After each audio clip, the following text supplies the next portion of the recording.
Respectfully, shouldn't that be done by a commission or the city council, not a mob in the middle of the night throwing it into the harbor? People will do what they do. Into the harbor? People will do what they do.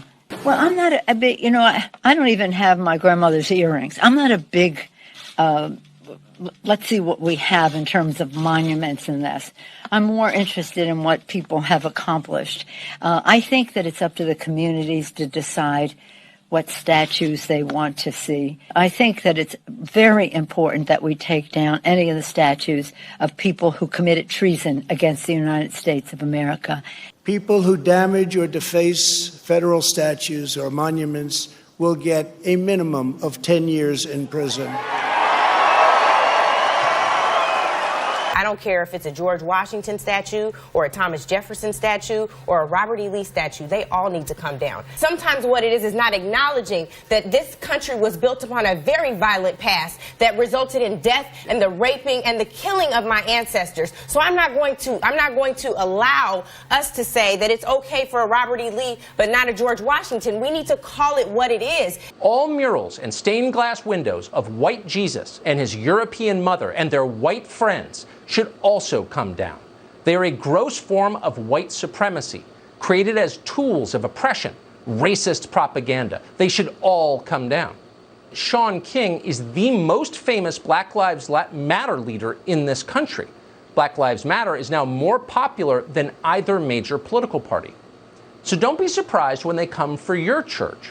There's a sense of immunity that they have, that they can trash these things in front of us and we will do nothing. They can walk into a church and pull down the statue of Jesus and we will do nothing. So what's next? Mount Rushmore, the Statue of Liberty? Are we going to stand by and just watch these things defaced and pulled down and torn down? They're cultural evolutions. We saw them in ancient Corfu. They've been in the French Revolution, Chinese Revolution. They always have a minority of the population. It's not about the icon, the statue. It's about humiliation and power. So if you're going to take down Teddy Roosevelt at the National Museum, why don't you go up to Mount Rushmore and blow Teddy Roosevelt up? But you don't want to do that because the people in that area of the Dakotas might resist.